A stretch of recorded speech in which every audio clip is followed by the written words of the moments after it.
Meus caríssimos irmãos, que nos abençoe o Senhor Jesus, que Ele nos conceda tranquilidade, harmonia, paz.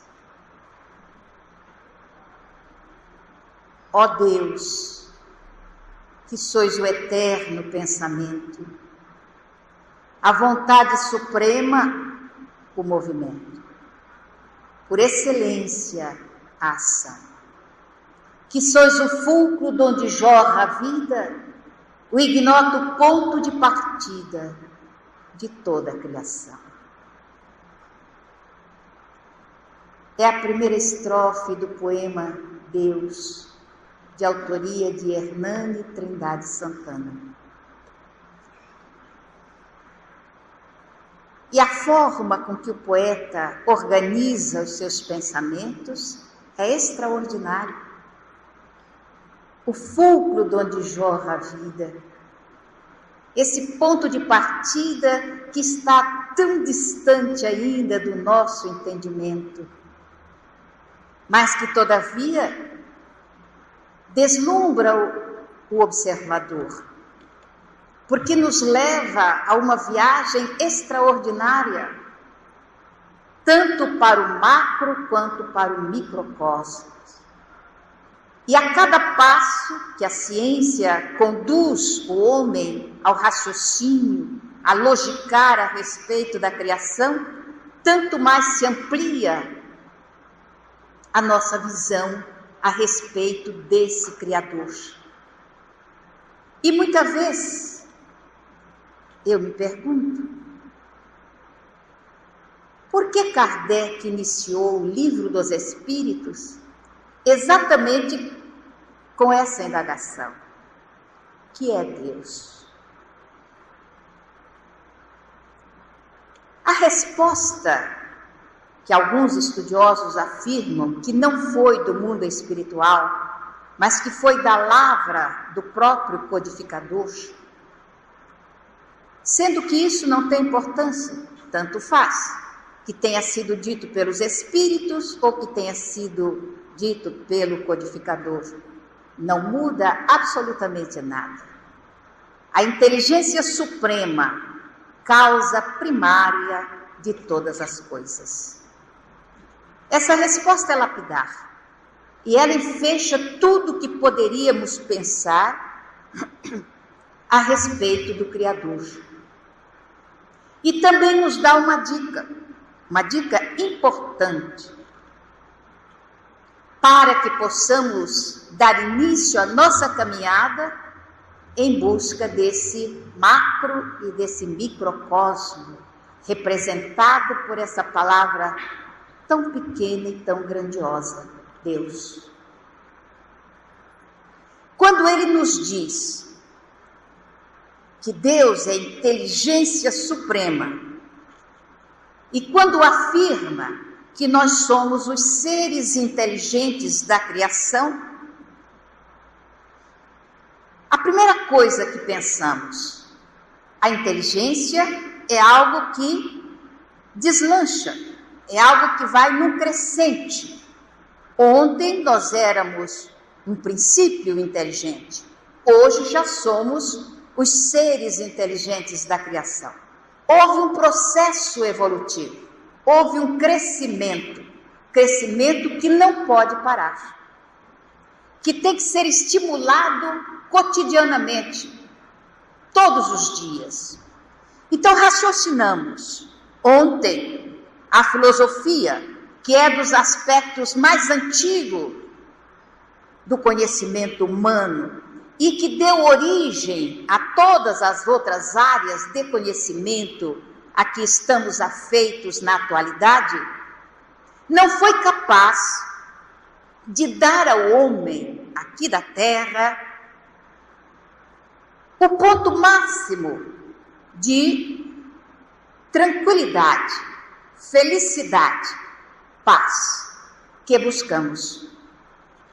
A religião também não foi capaz de levantar o indivíduo, de colocá-lo na situação real que é sua, de origem, divino, Filho de Deus, ainda estamos tateando no escuro da ignorância, tão distantes ainda da realidade, da verdade, aquela que irá nos libertar,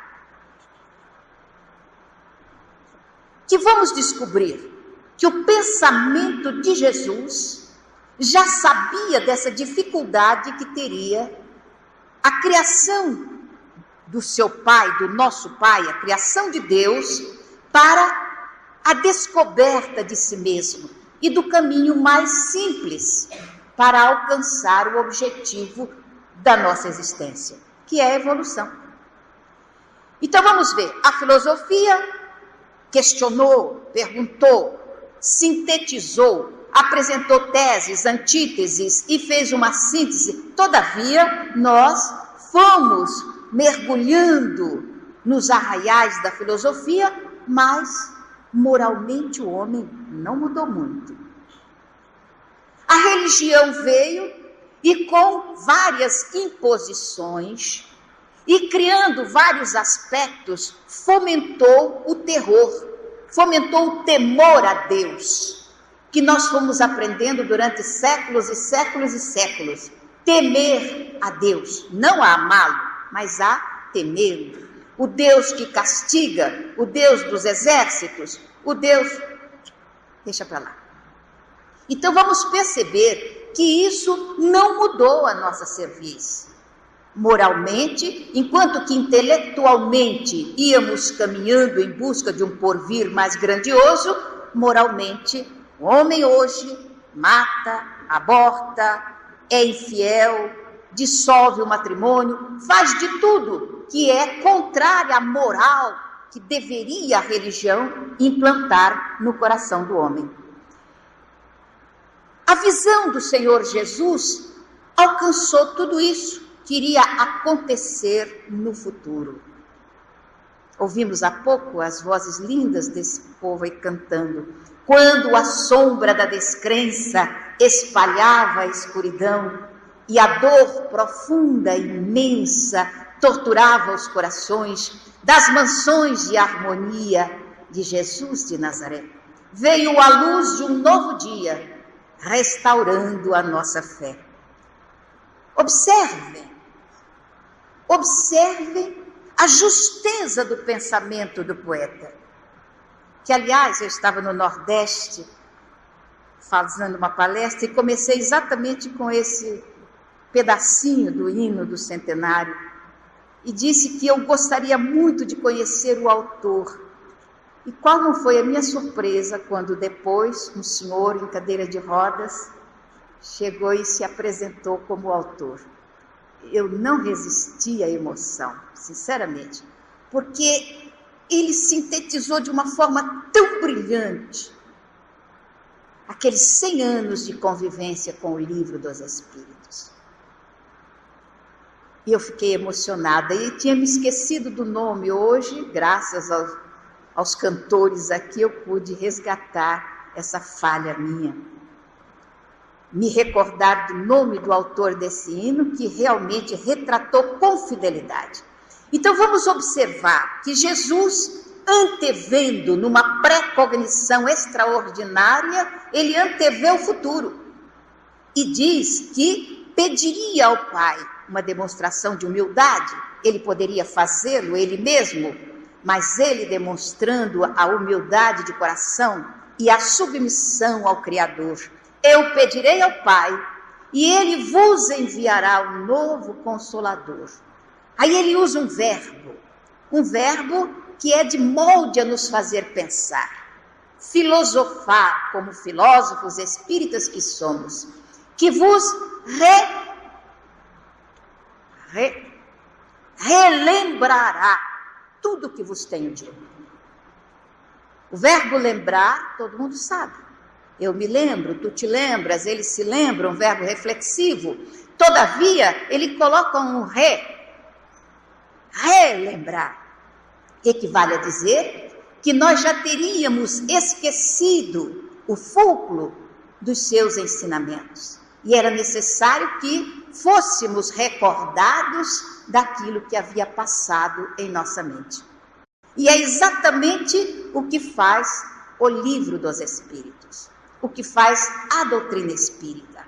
Nos faz dar um largo voo ao passado, sentar novamente à margem do Tiberíades e ver o barco de Simão singrando levemente as águas azuis do velho mar da Galileia. E ouvir de novo a voz do pegureiro divino, trazendo-nos as notícias límpidas, puras, do coração do Pai. E é esse o objetivo do Espiritismo, trazer-nos de volta aos ensinos do Senhor Jesus, fazer-nos sentar nas encostas verdes do monte que circunda o Tiberíades, para ouvirmos de novo a voz de Jesus, para que Ele nos fale ao coração e a gente rememore aqueles ensinos que encheram a alma daquelas criaturas, os cristãos do passado, e fê-los abandonar tudo para levar a mensagem dúlcida do coração de Jesus. É isso que precisamos reviver. É disso que precisamos nutrir a nossa alma. É isso que precisa fazer com que nos demos as mãos, gregos, troianos, ricos, pobres, letrados e iletrados, no mesmo anseio, no mesmo desejo. Recordando que no meio espírita não existe castas, não existe elites, ou não deveria existir. Que deveríamos fazer como no passado faziam os primitivos cristãos, sentarmos-nos todos para debater a mensagem, cada um no seu patamar de entendimento, permitindo que ela vá fluindo docemente para a nossa alma, fazendo-nos mais amigos,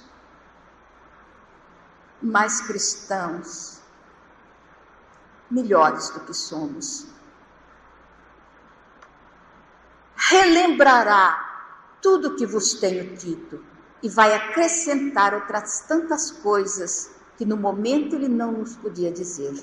Então vamos perceber que quando Kardec faz a indagação, o que é Deus? Levando-nos a entender, não é bem a palavra, levando-nos a visualizar o que seja Deus, a inteligência suprema, e nós, os fragmentos dessa inteligência.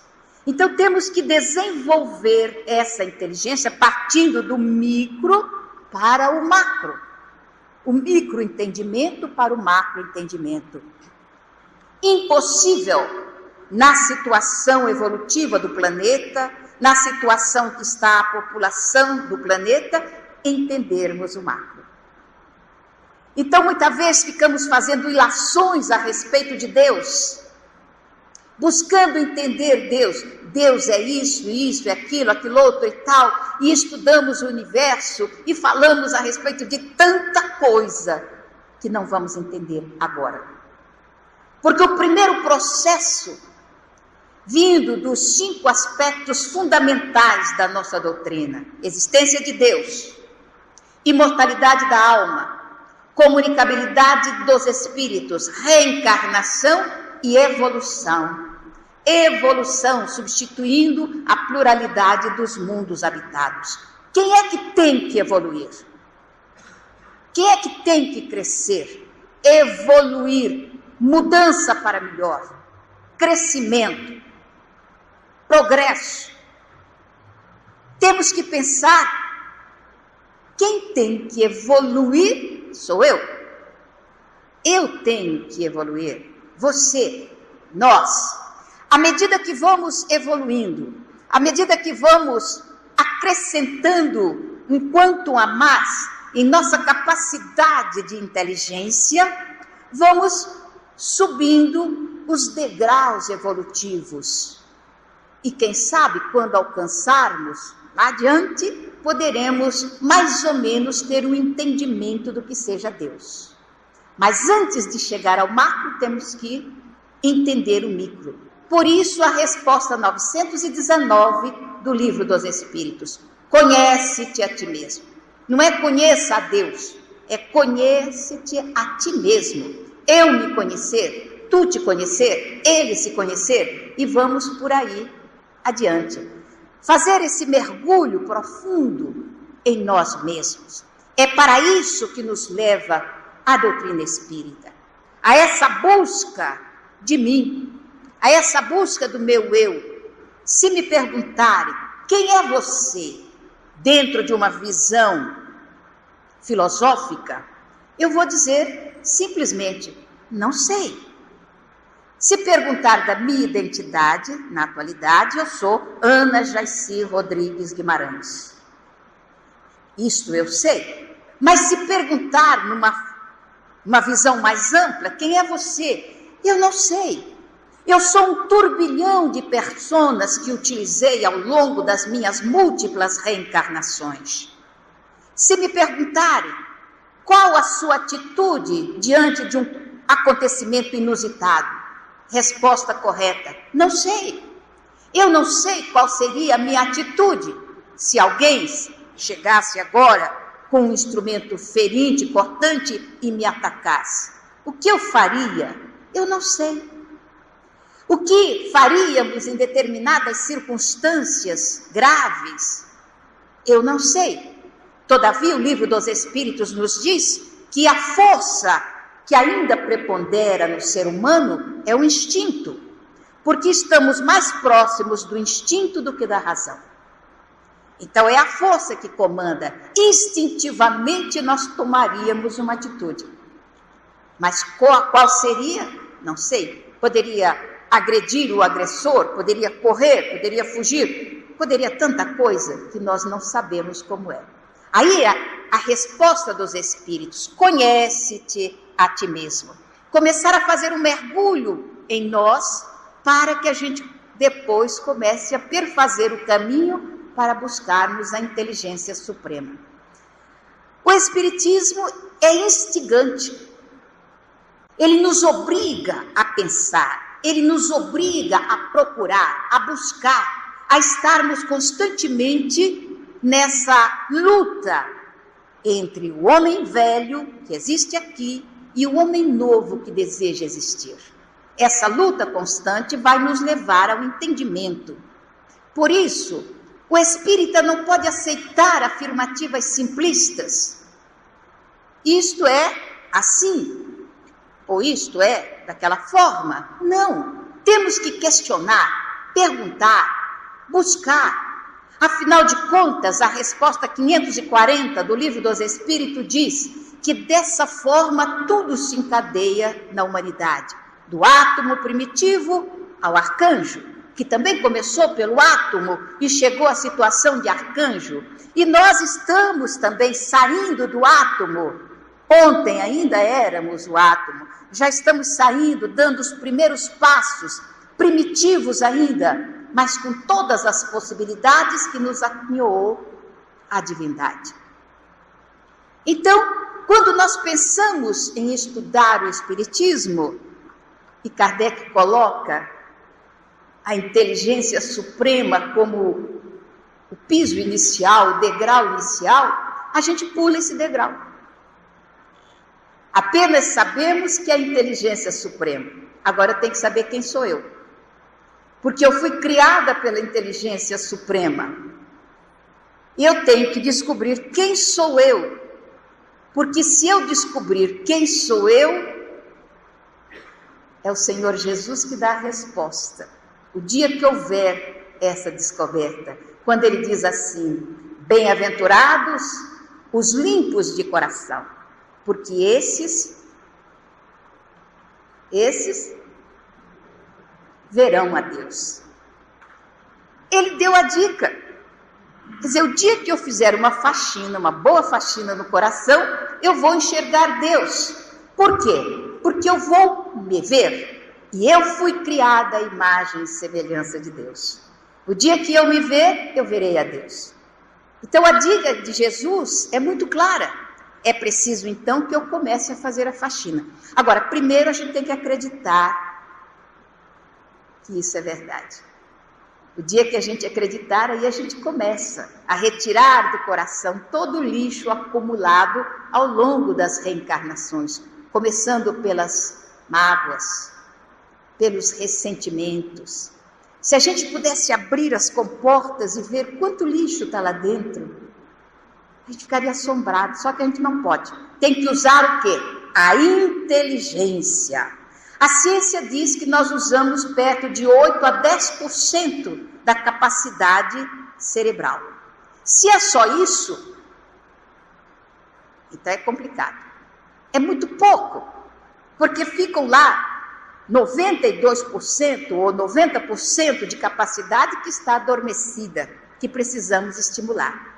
Hoje, a neurociência começa a levantar o véu desses 90%, facultando-nos a oportunidade de um entendimento maior das questões que estão guardadas aqui dentro. A inveja, a mentira, a aflição, o sofrimento, as angústias, tudo isso a neurociência começa a desdobrar aos nossos olhos, descobrindo que não são apenas aspectos emocionais, mas são aspectos também cerebrais.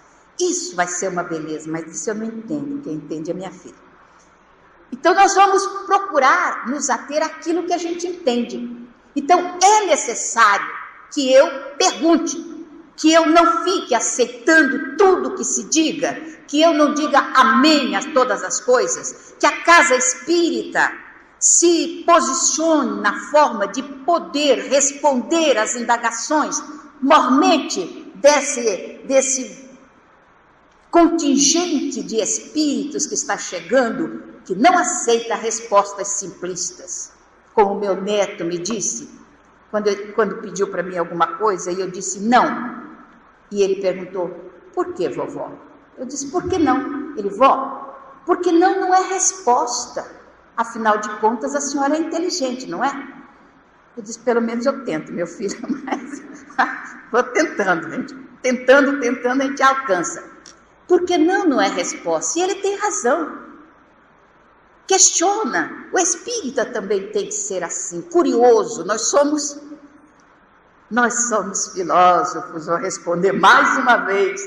E o filósofo ama o saber, procura o saber através das indagações. Então vamos observar que ao longo dos nossos estudos espíritas, o que foi acontecendo?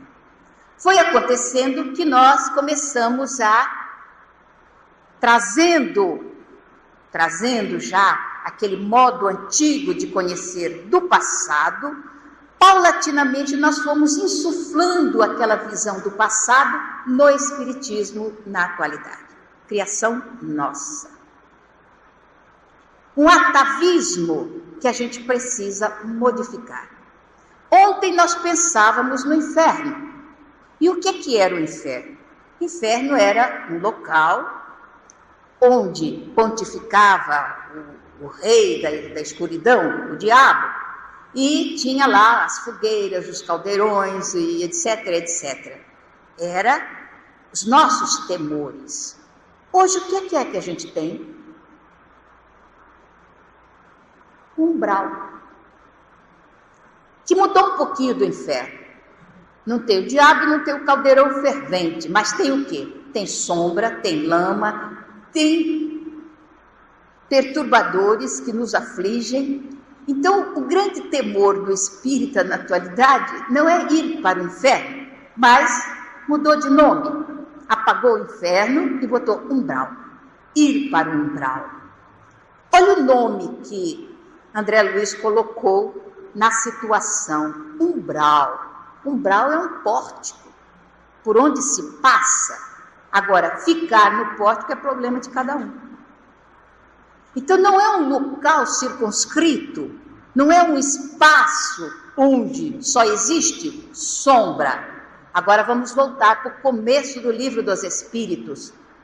Se Deus é onipresente, nunca poderia haver um inferno.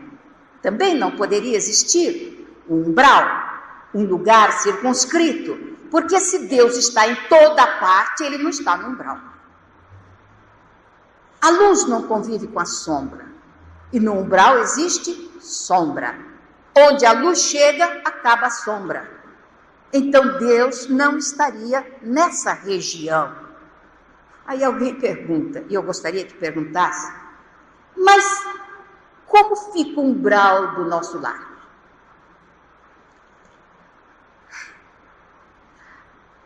As revelações, elas não são feitas assim.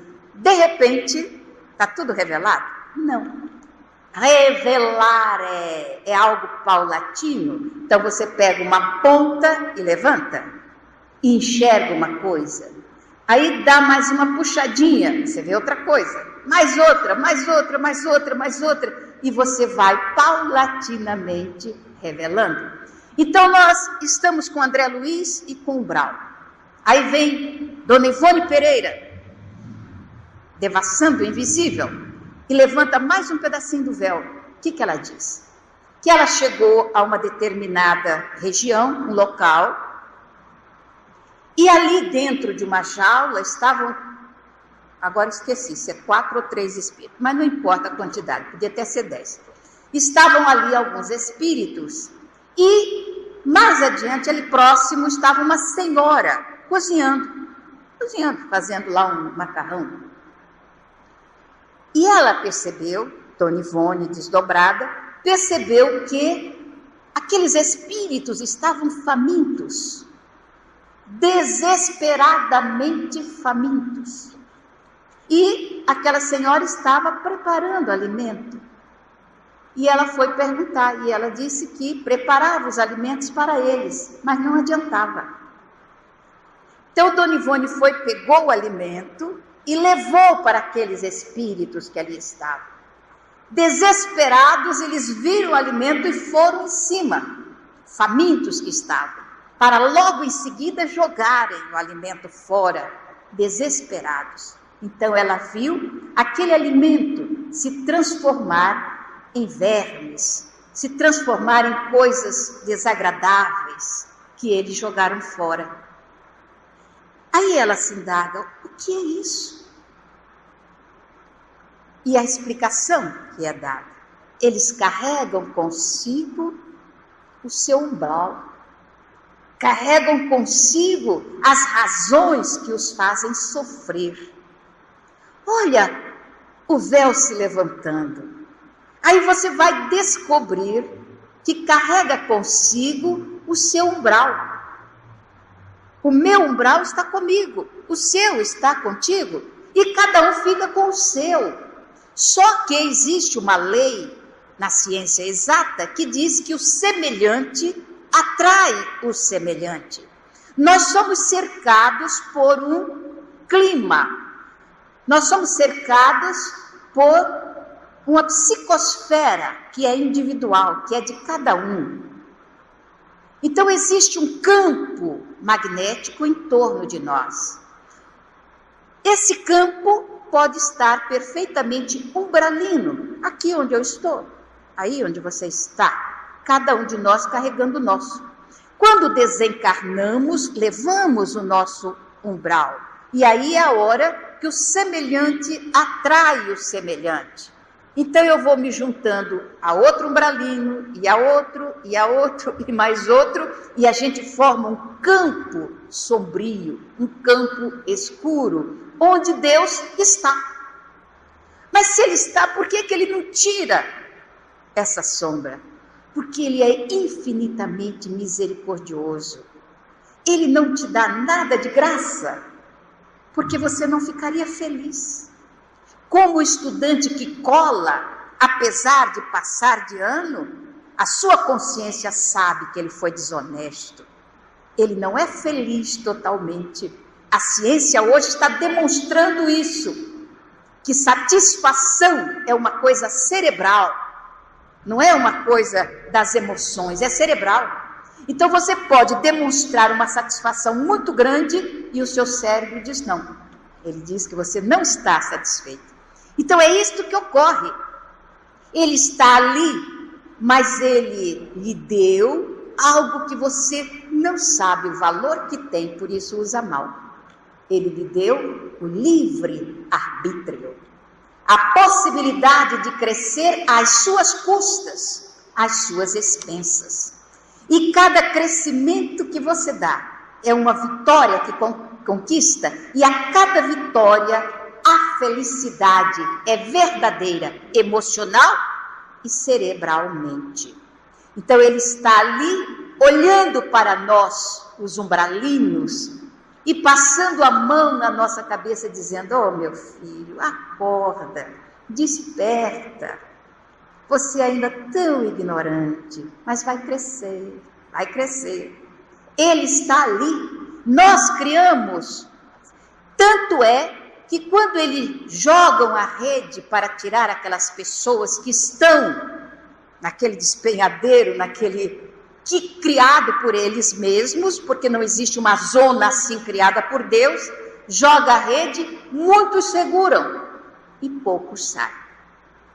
Olha Jesus dizendo no Evangelho: muitos serão chamados, poucos os escolhidos. Porque nós não somos escolhidos por alguém, é a gente que se escolhe. Eu vou segurar na rede com unhas e dentes e vou sair.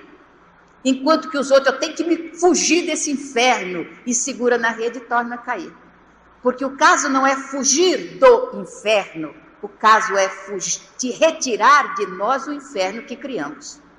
É diferente, é o pensamento. E se nós começamos a insuflar isto na mente agora, enquanto estamos aqui, passaremos pelo umbral, passaremos pela porta, mas não teremos necessidade de permanecer ali, porque já não seremos atraídos pelos que ali estão. É uma coisa boa de pensar, ser filósofo espírita, raciocinar, porque facilita o quê? Facilita a sua caminhada aqui na Terra. Penas e recompensas. Nós já lemos o livro há 2000 anos, não sei quantas vezes. Adoro ler esse livro. Mas existe uma peculiaridade na minha cabeça. Eu gosto de ler, de ver o todo, mas eu me atenho às minúcias. Eu gosto de pegar os pedacinhos. E às vezes eu pego um pedacinho e fico tempos pensando naquilo, raciocinando, perguntando, pesquisando dentro da minha cabeça, para poder entender o que o pensamento filosófico do autor quis colocar naquilo. Então eu retirei de há 2000 anos uns pedacinhos e convido quem já leu, que leia outra vez. Se já leu 30 vezes, 31 vezes. Se não leu, adquiram o livro, porque eu não vou contar a história toda, eu vou tirar os pedacinhos só. Mas para o entendimento, vamos pegar. Vamos pegar Jesus, afirmando que nunca nos deixaria órfãos. Ou seja, nós nunca ficaríamos mercê da caridade dos outros. Ele sempre nos daria uma forma, uma chance, um jeito de encontrarmos a paz, a tão sonhada paz, e naturalmente a felicidade também. Então, em todas as circunstâncias da vida, ninguém pode dizer que não teve a ajuda divina. Ela chega. O que nós precisamos é ter olhos de ver e mentalidade para entender. Então, ela chega na forma de um amigo que encontra conosco e conversa, um telefonema que vem, uma criança que fala, uma página que a gente pegue, qualquer coisa, de alguma forma, Deus responde às nossas intuições. O que a gente precisa é estar na situação de apreender tudo isso. Vamos ver se o computador não está perturbado. Antes de eu começar, eu gostaria de mostrar uma coisa.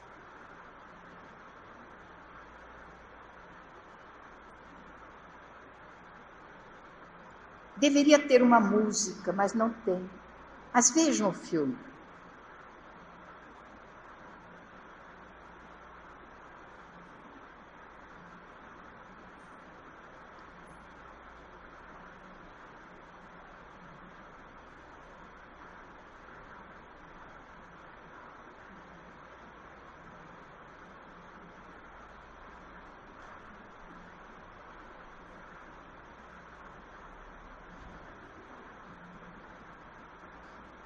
Ó Deus, que sois o eterno pensamento, a vontade suprema, o movimento, por excelência a ação, que sois o fulcro de onde jorra a vida, o ignoto ponto de partida de toda a criação. Então vamos perceber que em todas e qualquer circunstância, Deus nos auxilia. Há 2000 anos, narra a história de Emmanuel. Ele mesmo narra a sua história, numa vida vivida ao tempo do cristianismo primitivo. Quem era o senador? Era um homem bom, era um homem honesto, era um homem que se esforçava por caminhar na estrada do bem, da hombridade, do caráter. Quais os aspectos negativos do senador? O principal, aquele que, segundo o Evangelho, é o maior entrave à evolução do homem. Ele era profundamente orgulhoso. Orgulho e egoísmo, os maiores empecilhos à evolução do ser humano. Evangelho segundo o Espiritismo. O orgulho.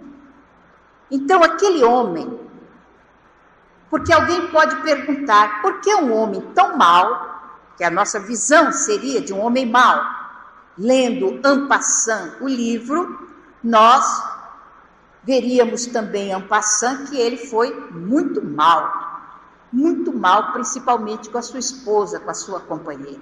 Será? Então vamos analisar. Nesse introito, quando ele tem um sonho, e ele narra esse sonho ao seu amigo Flamínio. No sonho, ele tem uma série de revelações e um estímulo para que ele aproveitasse a existência que ele estava vivendo no sentido de crescer, de aprender. Ora, para uma criatura cheia de maldade, cheia de defeitos, essa revelação não seria possível.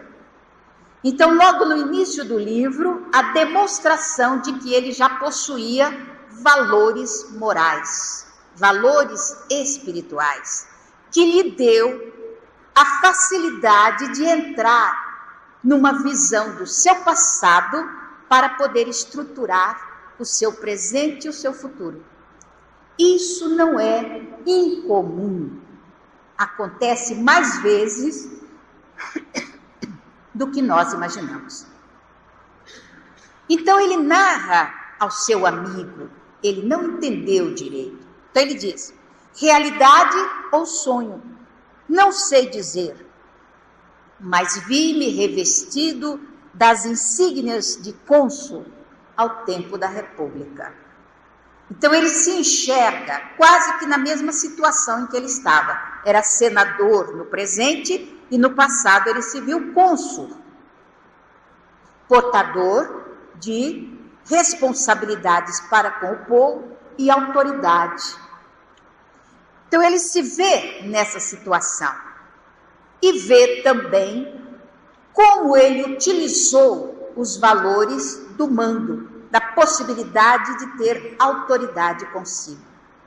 Então ele observou isso e ele conta ao seu amigo que na ocasião, ele vivendo ao tempo de Júlio César, ao tempo de Sérgio Catilina, no tempo de Marco Túlio Cícero, como ele utilizou o potencial que ele recebeu de uma forma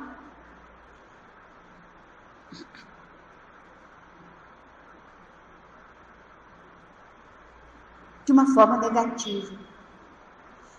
Agora vamos transferir essa informação. Então ele diz assim: é que me prevalecia da autoridade e do poder.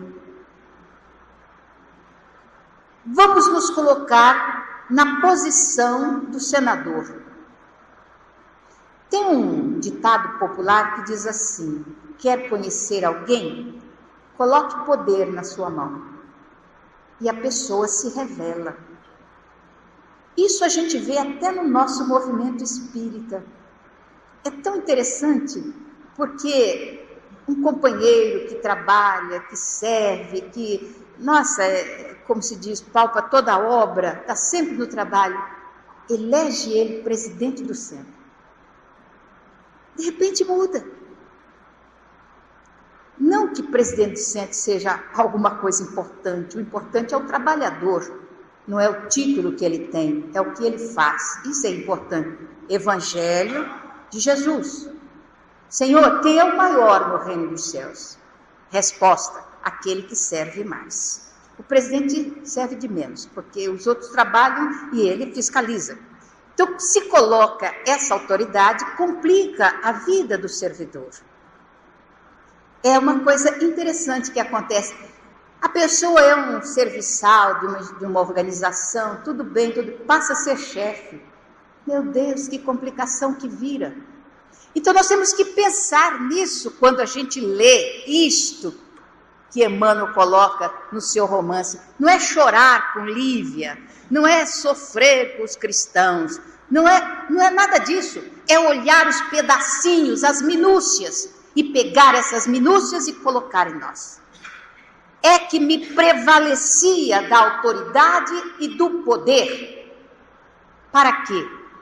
Para fazer sofrer o próximo, para cobrar as minhas pretensas dívidas, para coisas negativas, ao invés de usar a autoridade e o poder para ajudar a levantar os que estão numa situação inferior. Uma ocasião, o Divaldo disse assim: o dia que eu ficar com muita raiva de alguém, que eu ficar muito zangado, eu vou rogar uma praga. Vai ser presidente de centro espírita. Naturalmente ele falou isso brincando, mas é uma coisa a se pensar. Não porque a presidência da casa espírita seja uma coisa ruim. O que é ruim é o que está aqui dentro. A vaidade, o orgulho, a prepotência, o personalismo, etc, etc, etc. Então ele diz: é que me prevalecia da autoridade e do poder. Palavras do senador.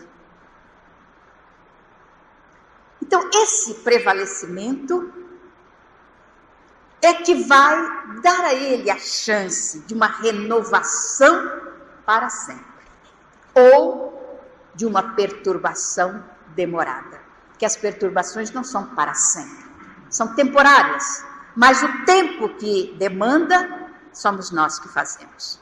Eu construo o meu inferninho e você constrói o seu. E é dessa forma que a gente vai caminhando, até que o espiritismo comece a entrar na mente. Então ele conta a Flamínio que era mais ou menos como um júri no mundo espiritual, e eles falaram a respeito do seu comportamento no passado e da chance que ele tinha no presente. E tem mais, eles dizem nessa ocasião que ele receberia o auxílio de um espírito que retornaria às hostes da terra para ajudá-lo. E ele percebe, ele diz, no sonho, ele diz que essa criatura seria quem? nada mais, nada menos que Lívia, que acabou sendo um instrumento do seu afundamento dentro das malhas da vaidade, nas malhas do orgulho. Então isso é importante, a gente observar que à medida que você vai conquistando valores, você vai tendo mais chance de ser amparado pelo mundo espiritual. Porque não é o mundo espiritual que vem até nós, somos nós que vamos até ele. Cada passo que eu dou no sentido de minimizar os aspectos negativos do meu caráter, eu me aproximo mais das hostes espirituais, dos benfeitores espirituais. É um esforço pessoal, mas isso é bom. A ciência descobre agora que um dos motivos de maior encantamento, maior felicidade, maior contentamento do ser humano se chama superação. Não é quando ele supera o oponente, não é quando ele vence alguém, mas é quando ele vence a si mesmo. Quando ele consegue superar-se. Aí a gente vê aqueles atletas fazendo essa tentativa de autossuperação. Então você vê alguém dizendo assim, não, eu fiquei numa colocação mais baixa, mas eu já conquistei um segundo a mais do meu tempo. O meu tempo era isto e agora já é isto. Então a alegria, ele não ganhou a competição, mas superou-se. É este. Então quando Kardec diz, reconhece-se o verdadeiro espírita por sua transformação moral e pelo esforço que faz para domar suas tendências negativas, a gente tem que raciocinar. Quem é esse espírita? Sou eu. Quem é esse espírita? É você. Então o esforço, quem é que tem que fazer? Sou eu. O esforço para domar as minhas tendências negativas. Filosoficamente entramos no pensamento de Allan Kardec, o pensamento filosófico do codificador. Quando ele diz que o verdadeiro espírita não é aquele que é eleito presidente do centro, não é aquele que é eleito presidente disso ou daquilo, nada disso. O verdadeiro espírita é aquele que supera a si mesmo, vencendo as suas tendências negativas. Então, no caso, o senador conseguiu alcançar. Mas o que ocorre? No desenrolar da história, ele tem uma filha, que é vítima da hanseníase. E ele é instado por esse amigo a quem ele contou o sonho, a ir para a Palestina, onde o clima possivelmente ajudaria a sua filha numa recuperação. E ele vai como legado de César, autoridade máxima. E o conselho que ele recebe, seja duro com aqueles que ali estão. Afinal de contas, você é o representante de César. E como representante de César, tem que manter a hegemonia do povo romano. Então ele vai com essas prerrogativas de superioridade sobre um povo escravizado, um povo oprimido. Na chegada, o que acontece? Quando ele chega na Palestina e está indo para Jerusalém, o povo que ali estava e que não amava os romanos, alguém atira uma pedra que vai atingir exatamente a sua esposa. E esse alguém é descoberto. Então vai sofrer o castigo que era comum. Era um garoto, um rapazinho de uns 18 anos. E sofre as chicotadas que era de praxe. Quando termina, alguém pergunta, e agora? E ele dá a sentença definitiva. Antes dele dar a sentença, leia um livro para ver que coisa extraordinária. Ele para um pouquinho. Aí ele se lembra que ele era autoridade. Aí a visão interessante de autoridade. Muita gente acredita que a autoridade é para pisar, A autoridade é para ajudar. Você recebe autoridade dentro do seu lar para educar os seus filhos, colaborar no crescimento do seu marido, no crescimento da sua esposa, cuidar com carinho da secretária, dos auxiliares, daqueles que vêm colaborar na sua vida, não para dizer, limpe aqui, isso aqui está sujo, faça isso, faça aquilo, limpe seu quarto, junte sua roupa. Isto não é autoridade, isso é autoritarismo. A autoridade chega para o filho e diz, meu filho, olha o seu quarto. E ele, já vou mãe, já vou arrumar, já vou cuidar. Isso é autoridade, é moral, não é de força.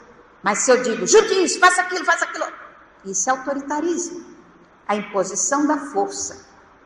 Então nós vamos aprender a usar as palavras e as energias que a palavra nos dá.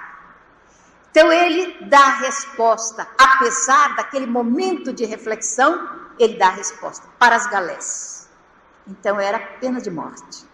Quem ia para as galés não saía de lá com a vida física. Aquele momento foi importante na vida do senador. Aquele momento. Mas tem um outro momento que dita o seu futuro. Quando ele já está investido da autoridade em Jerusalém e ele é visitado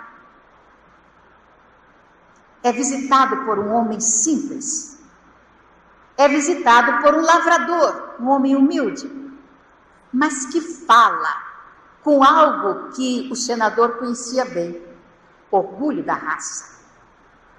O orgulho de ser. Ele era escravizado pelos romanos, mas ele não deixava de ser um israelita. Então ele fala, Senhor, desci da minha autoridade ou do meu orgulho de judeu para vir ao Senhor com humildade fazer um pedido. Eu sou o pai daquele jovem que foi condenado. Ele é o meu orgulho. Ele é a minha esperança. Ele é a minha vida. Eu só tenho esse filho. Ele não foi responsável pelo ato. O responsável fui eu, que não o eduquei devidamente. Venho pedir com toda humildade. Devolve o meu filho. E eu vou tomar conta dele. Nunca mais isto vai acontecer. Ele é a continuação do meu nome. E eu peço ao Senhor, suplico, de pai para pai, porque o Senhor também é pai. Então é um pai suplicando a outro pai, liberte o meu filho.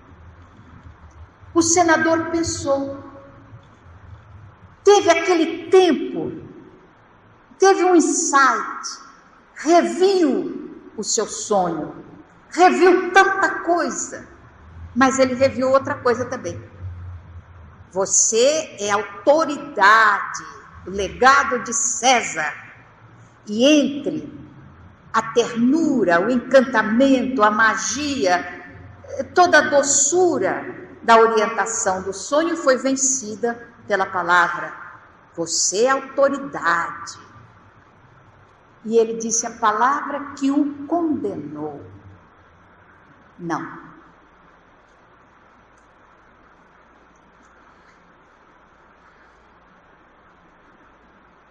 Nós ouvimos muito a assertiva, Deus castiga. Isso não é verdade. Nunca foi, em tempo algum. O juiz que nos julga, que é incorruptível, palavra desvalorizada na atualidade, mas esse juiz não se corrompe nunca, que é a consciência. É esse juiz que nos condena ou nos aplaude, que nos penaliza ou que nos oferece o troféu da vitória. É a ele que nós teremos que nos ater depois da desencarnação. a esse juiz. E esse juiz não é comprado por nada, porque ele é incorruptível. Todavia, ele se verga às conquistas morais que a criatura faz. Ele se dobra diante do esforço que faz a criatura para domar as suas tendências negativas. O esforço que faz para abandonar os vícios, a bebida, o fumo, o sexo, ou qualquer dos vícios que abastarda o ser humano. Ele se dobra, mesmo quando a gente, no esforço, a gente acaba falindo, mesmo assim ele compreende, porque ele não analisa o ato em si, ele analisa o fulcro desse ato, o pensamento, o esforço que se faz. Isso vai a julgamento. Fazemos um esforço, mas a gente não consegue, tomba. Ele compreende, analisa o esforço que foi feito.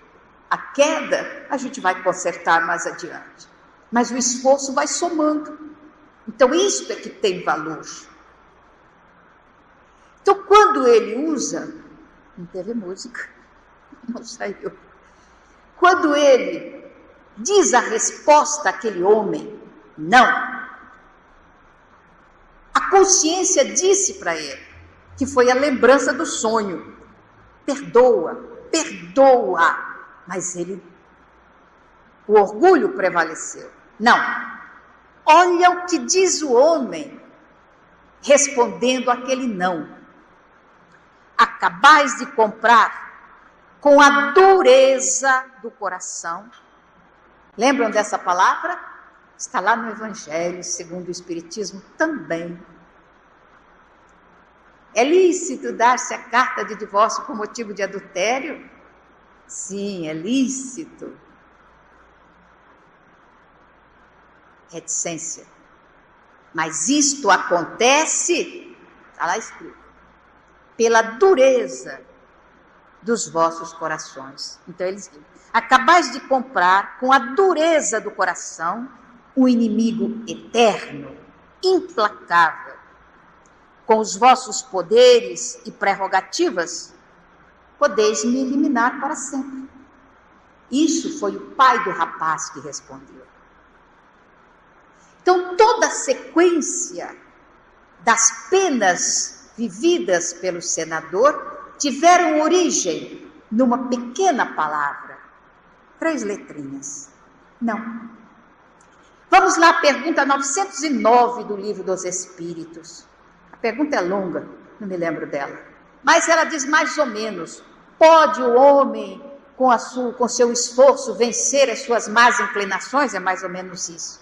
E a resposta dos Espíritos é grandiloquente. Ele diz sim. Quando todos nós dizemos não, dizemos que é difícil, os Espíritos dizem sim.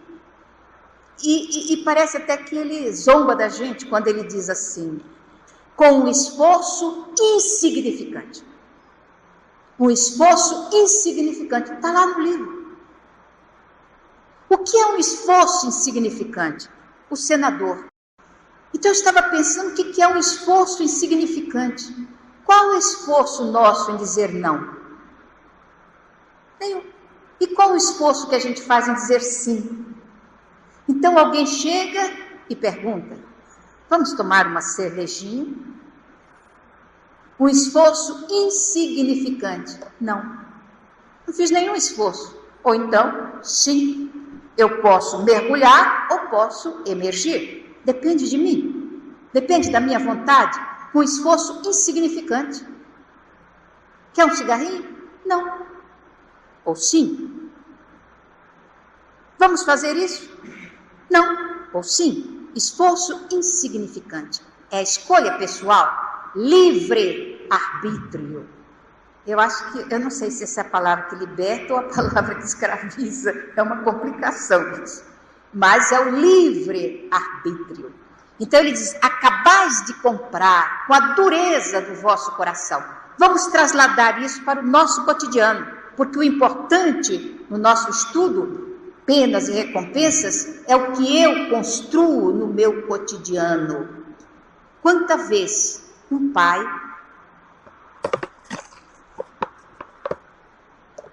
diz ao seu filho: imbecil, idiota, você é um retardado, você é um irracional, você é um animal. Quanta vez uma criança ouve isso dentro de casa, originário da boca de seus pais? Você é um imprestável mesmo, não serve para nada. Quanta vez? Repete isso. 1, 2, 10, 20. E você vai ver crescer um adulto imprestável, que não sabe deslanchar, que não sabe encontrar o seu caminho. Aquela pessoa dependente. Aí essa criatura que você criou se casa e vai ouvir da sua esposa: você é realmente imprestável. Vá procurar um emprego, vá trabalhar, faça alguma coisa. Ele vai ouvir. Quer dizer, o imprestável que você criou. Mas tem uma coisa terrível chamada reencarnação. Aí você se casa com o imprestável. Aí você tem que trabalhar, porque ele não consegue, ele é fraco. Qual o seu papel, espírita, minha irmã? É não manter a dureza do coração, ajudar aquela criatura, porque todas as criaturas do mundo passaram pelas nossas mãos de mães. Quer os homens queiram, quer não queiram, nós somos as co-criadoras e somos as educadoras. Hoje, o mundo está preocupado. A primeira vez que eu ouvi isso foi da Espanha. Eu recebi um jornal da Espanha e estava escrito lá: o governo espanhol está preocupado com os ninis. Achei interessante, com os ninis. Eu nunca tinha visto o nome de um animal, de um bicho, de uma praga chamada nini. Hoje eu já conheço. Agora, aqui no Brasil, o governo está preocupado com os nenéns. Bem interessante, ninis e nenéns é a mesma coisa. Só que em espanhol são aqueles que ni estudiam ni trabalham. E os nenéns são nem estudam, nem trabalham. São os filhos que nós estamos criando na atualidade, que são os aficionados da faculdade. Eles entram com os 18 anos e estão lá aos 40, estão aos 50, estão aos 70, casados com netos, que são os pais que educam, que trabalham, porque ele é estudante. Então o governo está preocupado com os nenéns. Nós estamos aqui para educar, estamos aqui para criar. Então, a palavra que nós utilizamos para o nosso filhinho é a palavra que vai pesar-lhe na vida para o resto da reencarnação. A forma que nós vamos insuflar na mente dele que ele é imprestável ou que ele é extraordinário. Então é o filhinho que chega e fez um desenho troncho. A gente olha assim, que coisa. Aí você pega o desenho e fala: filho, olha, você é extraordinário. Nem o Renoir faria um desenho desse. Que coisa linda! Levanta o ânimo. O menino acha que ele é melhor que o Renoir. Isso não tem importância, ele vai aprender com a vida. Mas o que a mamãe falou, o que o papai disse, vai dar-lhe estímulo. Você é o maior. E ele vai se sentir o maior. Então vai enfrentar as dificuldades da vida com força, com coragem, porque ele é estimulado pelos seus educadores. os pais. É a nossa escolha. A penalidade do futuro de você ter um neném dentro de casa, ou a premiação, a recompensa de você ter um filho que luta.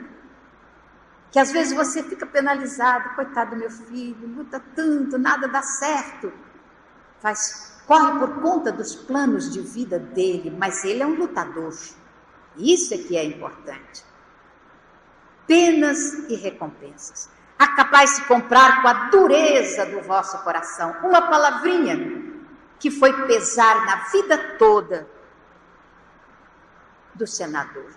Para amenizar, isso é trabalho da NET, amenizar, coloca Deus no meio de toda a dureza do nosso coração, para amolecer um pouquinho, para falar o quanto somos amados por Ele, em meio aos sofrimentos que a vida muitas vezes nos premia, Ele coloca flores no nosso caminho. Aí o pai continua: plantaste agora uma árvore de espinhos, cujo fruto um dia amargará sem remédio o vosso coração duro e insensível. A sentença que ele recebe. Vamos pensar em nós. As mães que chegam na nossa casa para nos dizer: o meu filho é um dependente químico. Meu filho se tornou um alcoólatra. Meu filho é um marginal.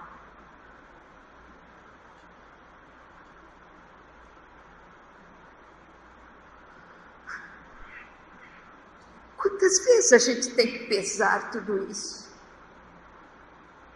Não é pesar o temperamento do nosso filho, a inclinação do filho, é pesar o que foi que nós fizemos, como nós o conduzimos, como o educamos. É o nosso trabalho. A gente não pode criar numa criança uma obra de estatuária divina, mas a gente pode consertar algumas arestas, porque as inclinações surgem na infância, e é na infância que a gente começa a educar.